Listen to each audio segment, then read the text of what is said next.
Very good morning, सुप्रभात. आजच्या विचारधांमध्ये security, self security, स्वसंरक्षण या विषयावर थोडासा उजेड प्रकाश टाकूया. सिक्युरिटी म्हटल्यानंतर आम्हाला पॉलिटिकल लोक दिसतात, कारण त्यांना सिक्युरिटी असते आपल्या खर्चात ना.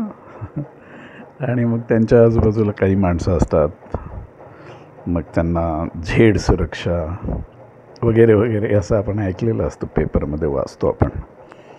As a common man of the Republic India.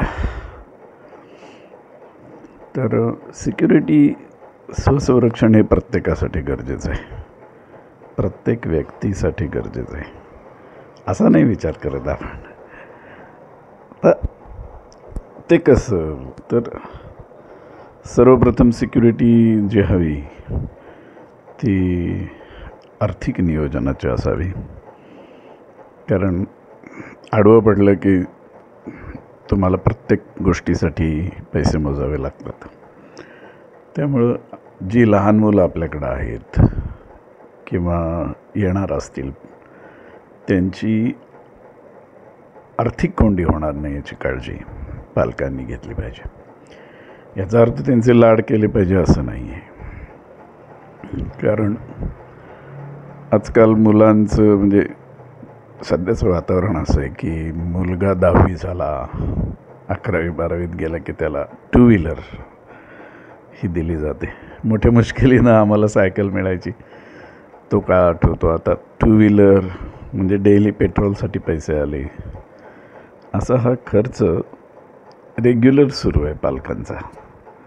Class वगैरे हा ते तर फॅड, ते वेगळंच आहे. कॉलेजची फी, क्लासची फी, प्लस 2 व्हीलर, प्लस रोज पेट्रोलसाठी पैसे, असे लाड मुलांचे आजकाल 11वी 12वी FY SY TY ग्रॅज्युएशनपर्यंत वगैरे वगैरे. तर तो करोडो रुपयाचा खर्च असतो. पालकांना ते एक टेन्शन असतं. आजकाल मी बघितलं नवीन पिढी विचार करते की मुलं असावीत का नाहीत, आपल्याला परवडणार आहे का. कारण पुढच्या पिढीसाठी एक अपत्य असेल एका जोडप्याला तर कमीत कमी 1 कोटी खर्च शिक्षणाचा असं होणार आहे. तर तुम्हाला 1-2 मुलं असतील तर 2 कोटी केवळ शिक्षणाच्या खर्चासाठी तुम्हाला तयारी करावी लागणार. ते जर तुम्हाला शक्य नसेल तर मग ते नियोजन ठीक आहे की नकोच, अपत्य नको. इतकी बिकट परिस्थिती आम्ही स्वतःवरती ओढवून घेतलेली आहे. दुसरी सिक्युरिटी आहे अन्न वस्त्र निवारा. तो निवारा, घर, मग घर आहे त्याच्या वाटण्या, जमीन आहे त्याच्या वाटण्या.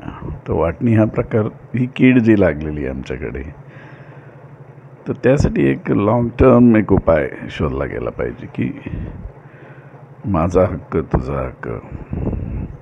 आणि मग तुकडे तुकडे तुकडे, किती तुकडे, 1 गुंठा 2 गुंठापर्यंत 4 जनरेशन्स आधी काही एकर असलेली जमीन गुंठ्यांवर येऊन ठेपते.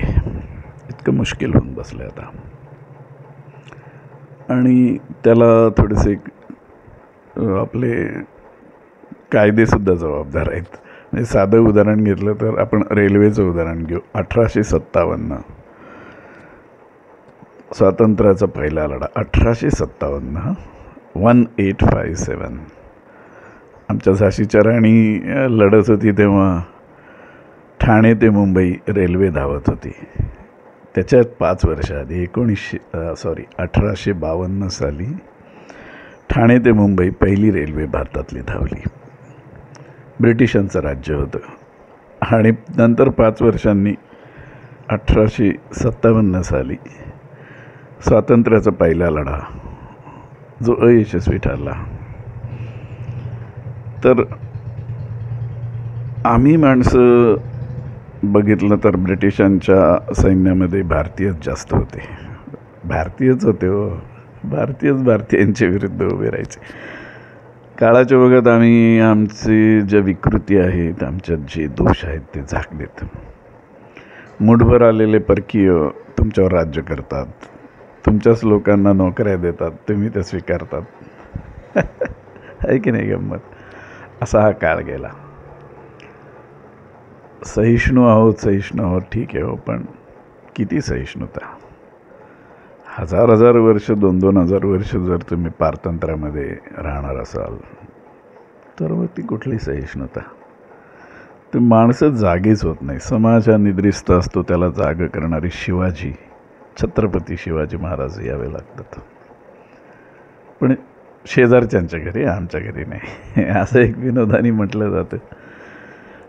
आता तिसरी सिक्युरिटी आहे अन्न वस्त्र निवारा. ते अन्न म्हणजे व्यवस्थित अर्थार्जन एवढं पाहिजे की तुम्हाला व्यवस्थित 2 वेळेस